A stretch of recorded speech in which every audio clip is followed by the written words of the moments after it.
আজকে যে বিষয়টা তোমাদেরকে বোঝাতে চলেছি সেটা বুঝতেও সত্যি কথা বলছি আমারও অনেকটা বছর সময় লেগেছে, কিন্তু এই বিষয়টা আমাদেরকে ভুল বোঝানো হয়েছে। আর সেই জন্যই আমরা এত বছর একটা ভুল ধারণা মনের মধ্যে পুষে রেখেছিলাম। কিন্তু যখন আমি এটা বুঝতে পেরেছি তখন থেকেই আমি এটা মানি। আজকে কয়েক বছর হয়ে গেল, বিগত কয়েক বছর ধরে আমি এই বিষয়টাকে মানি। আমার বয়স 27+, তো আমি প্রায় 5-7 বছর হয়ে গেল এই বিষয়টা মানি। কিন্তু যদি একদম ছোট বয়স থেকে এই বিষয়টাকে মানা যায় তাহলে মানুষের জীবনে কোনো রকম সমস্যাই থাকবে না। ইয়েস, একটা সিম্পল বিষয় যেটা আমাদেরকে বোঝানো হয়েছে যে জীবন হচ্ছে একটা লড়াই, জীবন মানে কম্পিটিশন, জীবন মানে রেস। তুমি যদি এই কম্পিটিশনে পার্টিসিপেট না করো, তুমি যদি জিততে না পারো, তুমি যদি লড়াই করতে না পারো, তাহলে তুমি জীবনে হেরে যাবে। কিন্তু সত্যি কি বিষয়টা তেমন? ধরো একটা মানুষ, সে জাস্ট জন্ম নিয়েছে, জন্ম নেওয়ার পরে সে জীবনটাকে এইভাবে দেখেনি, তাহলে কি সে অন্যান্য মানুষদের মতো আস্তে আস্তে বড় হবে না? বড় থেকে যৌবন বয়সে, যৌবন থেকে বৃদ্ধ বয়সে যাবে না? যাবে, সবই হবে। সে কি তাহলে খেতে পাবে না, পড়তে পাবে না? কি হবে তার? অ্যাকচুয়ালি এমন কিছুই হবে না। হ্যাঁ, হতে পারে সমাজে সত্যিকারের ভালো মানুষের ছবিটাকে লুকিয়ে রাখা হয়েছে, সেটা সে জানতে পারবে, তাই সে ভালো থাকতে পারবে, বাকিরা যেটা পারে না। হ্যাঁ, সমাজের চোখে সে কিছুটা খারাপ হতে পারে, কারণ সমাজ এখানে জীবনের লড়াই মানে টাকা উপার্জন করাকে বুঝিয়েছে। সমাজ এখানে কম্পিটিশন মানে অন্যকে ফেলে দিয়ে, পিছনে টেনে ফেলে দিয়ে এগিয়ে যাওয়াকে বুঝিয়েছে। সমাজ এখানে জীবন মানে রেস, জীবন মানে দৌড়াতে বুঝিয়েছে। অর্থাৎ সবাইকে পিছনে ফেলে দিয়ে তুমি একা দৌড়ে যাও, তুমি একা সফল হয়ে যাও, প্রচুর টাকা উপার্জন করো এবং জীবনে ভালো থাকো। কিন্তু আমাদের ভারতবর্ষ প্রথম থেকেই ঋষিমুনিদের দেশ। ঋষিমুনিরা বহুবার এটা বুঝিয়ে গেছেন, যথা দৃষ্টি তথা সৃষ্টি। অর্থাৎ তুমি জীবনকে যেমনভাবে দেখবে, জীবনটা কিন্তু ঠিক তেমনই হবে। তোমার মধ্যে যদি এই ধরনের বীজ বপন করা থাকে যে জীবন মানে দৌড়াতে হবে, তাহলে তোমাকে দৌড়াতে হবে। এবং সত্যি কথা বলতে দৌড়াতে দৌড়াতে দৌড়াতে দৌড়াতে তুমি একটা সময় পর হাঁপিয়ে যাবে, হাঁপিয়ে মারাও যাবে, কিন্তু তবুও তুমি সফলতার সেই মজা পাবে না। সোশ্যাল মিডিয়ায় অনেক কিছু দেখে মনে হতে পারে যে মানুষজন খুব ভালো আছে, মানুষজন খুব সুখী আছে, টাকাটাই সব। না, আমি আবারও একবার বলতে চাই, টাকাটা সব নয়। আমি খুবই একটা গরিব ফ্যামিলি থেকে বিলং করি, তাই আমাকেও এই জিনিসটা বোঝানো হয়েছিল। আমিও চেষ্টা করেছি, ভগবানের কৃপায় উপার্জনও করেছি, কিন্তু টাকাটা জীবন চলার একটা অংশ মাত্র। জীবনে দরকারি একটা জিনিস বলতে পারো, টাকা মানেই জীবন নয়। একটা সিম্পল বিষয় বুঝতে হবে যে এই ভারতবর্ষে এমন অনেক ঋষিমুনি আগে ছিলেন, এখন আছেন এবং পরেও হবেন, যারা কোটি কোটি টাকা, কোটি কোটি টাকা, কয়েকশো কোটি টাকা, কয়েক হাজার কোটি টাকা মালিক ছিলেন। সেই টাকা কোনো একটা জায়গায় দান করে দিয়েছেন এবং শুধুমাত্র একটা কাপড়ে, এক কাপড়ে ভালো আছেন, জীবনে ভালো আছেন।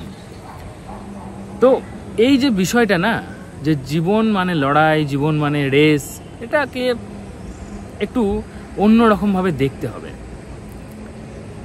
একটা জিনিস বুঝতে হবে যে আমরা যত বেশি জীবনকে রেস বা লড়াই মনে করব, ততটাই আমরা আমাদের কঠিন জীবনটাকে বেছে নেব। কারণ এখানে যে লড়াইটা করছি, কাদের সঙ্গে করছি? লড়াইটা আমি আমার আশেপাশের মানুষের সঙ্গে করছি, আমি আমার এই পরিবারের মানুষের সাথে করছি, আমি আমার বন্ধুদের সাথে করছি, আমি আমার সমাজের মানুষের সাথে করছি, আমি পরিবেশের সাথেও করছি, আমি বিশ্ব ব্রহ্মাণ্ডের সাথেও করছি। কিন্তু সবাইকে পিছনে ফেলে রেখে কি সামনে এগোনো সম্ভব? যদি কিছুটা সম্ভবও হয়, তাহলে সেখানে কি ভালো থাকা যায়? যায় না। তাই জীবনটাকে দেখতে হবে অন্যরকমভাবে। অনেকেই যারা বলে, দাদা ম্যানিফেস্টেশন করছি কিন্তু পারছি না, যেটা চাইছি সেটা পাচ্ছি না, কিন্তু কেন? তার একটা ছোট্ট সিম্পল বিষয় যদি মাথায় ঢুকিয়ে দিই, তাহলে আজ থেকে হয়তো জীবনটা এতটা কঠিন লাগবে না। যেটুকু পেয়েছো সেটুকুর জন্য কি কখনো ভগবানকে ধন্যবাদ জানিয়েছো? যেটুকু পেয়েছো সেটুকুর জন্য কি পরিবারকে, ইউনিভার্সকে ধন্যবাদ জানানো হয়েছে? সত্যি কি হয়েছে মন থেকে? বাবাকে, মাকে সত্যি কি প্রত্যেক দিন এটা বলা হয়, ভালোবাসি তোমাদেরকে, শ্রদ্ধা করি, যা দিয়েছো প্রচুর কিছু দিয়েছো? সেখানে কি কম্পিটিশন আনা হয় যে বাবা তুমি যেটা করেছো আমার 100টা বন্ধুর বাবা সেটা করতে পারিনি? বলা হয়? বলা হয় না। মাকে কি এটা বলা হয় যে মা তুমি সংসারে এতটা সময় দিচ্ছ, আমাদেরকে লালন পালনের জন্য এত কিছু করেছো, আমার অনেক বন্ধুর মা বাবারা করে না এরকম, তার মারা ঘুরে বেড়াচ্ছে, এনজয় করছে, কিন্তু তুমি করনি? সেটা বলা হচ্ছে? হচ্ছে না। যারা করে যাচ্ছে নিঃস্বার্থভাবে তাদেরকে ধন্যবাদটা জানানোই হচ্ছে না। ভালোবাসি, শ্রদ্ধা করি, সম্মান করি, সেটা মুখেও বলা হচ্ছে না, মন থেকেও সেইভাবে আসছে না। কেন? কারণ এটা আমরা না চাইতেই পেয়েছি। মনে হচ্ছে যে এটা সবার জন্যই, হ্যাঁ সবাই যেন এমনিই পেয়ে গেছে, কিন্তু সত্যি কি তাই? সবাই কি পেয়েছে? সবারই ভাগ্যে কি ভালো কিছু লেখা রয়েছে? সবাই কি মা বাবার ভালোবাসা, মায়া, মমতা, আশীর্বাদ, শাসন পেয়েছে? পায়নি। তাহলে কেন বলবো না? আজ থেকে একটা কাজ শুরু করো। মা বাবাকে বলতে হয়তো প্রথম একটু লজ্জা লাগতে পারে, কিন্তু অ্যাটলিস্ট প্রত্যেক দিন রাতে শোয়ার সময় কিংবা সকালে ঘুম থেকে উঠে প্রথমে ভগবানকে ধন্যবাদ জানাও। ভগবানকে বলো যা দিয়েছো তাতে আমি সন্তুষ্ট, অনেক কিছু দিয়েছো এবং অসংখ্য ধন্যবাদ। এবং আস্তে আস্তে মা বাবার কাছে নিজেকে সমর্পণ করতে শুরু করো, মা বাবাকে ভালোবাসতে শুরু করো, মাঝে মাঝে মা বাবাকে বলতে শুরু করো, অন্যান্য 10 জন আত্মীয়র মাঝে মা বাবার প্রশংসা করতে শুরু করো। অন্যজনের সাথে করেও তুমি এখানে বলতে পারো, বলতে আমি কম্পিটিশনের কথা বলছি, যে হ্যাঁ আমার অমুক বন্ধুর মা বাবা যতটা ভালোবাসে তার থেকে আমার মা বাবা বেশি ভালোবাসে। কারো নাম করার দরকার নেই, তাহলে তো সেই আবার কম্পিটিশনে ফেসে যাব। এতে কি হবে?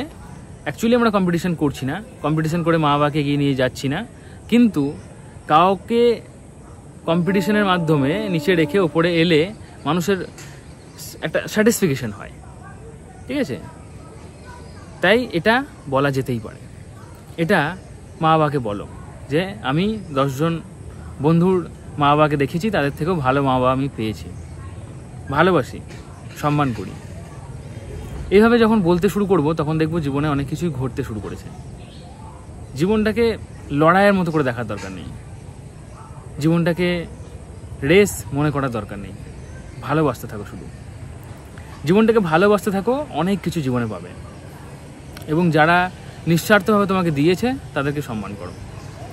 আস্তে আস্তে জীবনটা পজিটিভিটিতে ভরে যাবে, আর পজিটিভিটি যখন জীবনে আসবে তখনই ম্যানিফেস্টেশন টেকনিকগুলো পূরণ হবে, আদারওয়াইজ নয়। সবসময় অশান্ত মন, ব্রেনের মধ্যে নেগেটিভ চিন্তা, ব্যাকুলতা, হিংসা, অহংকার এসব থাকলে কখনোই হবে না। বোঝা গেল? আমি তো কোনো কিছু স্ক্রিপ্ট লিখি না, যেভাবে আমি অফলাইনে অন্যান্য মানুষদেরকে বোঝাই ঠিক তেমনভাবেই আমি অনলাইন ভিডিওগুলো বানাই। তাই ভিডিওগুলো ভালো লাগলে অবশ্যই একটু লাইক করবে, চ্যানেলটা সাবস্ক্রাইব করে রাখবে নিজেকে ভালো রাখার জন্য। আমার সাথে কথা বলার জন্য আমার প্রত্যেক বুধবার সন্ধ্যে 7:30টায় যে ফ্রি লাইভ সেশন হয় সেটা জয়েন করো। সেখানে কথা বলতে পারবে, স্পিরিচুয়াল ক্লাসও করতে পারবে। সেই ব্লগ চ্যানেলের লিঙ্ক প্রত্যেক ভিডিও ডেসক্রিপশন বক্সে পাবে। ব্লগ চ্যানেলের নাম শান্তিনিকেতনের শান্তনু। তো চলো আজকের মধ্যে এটুকুই, tata, take care, thank you, ভালো থেকো, ভালো রেখো।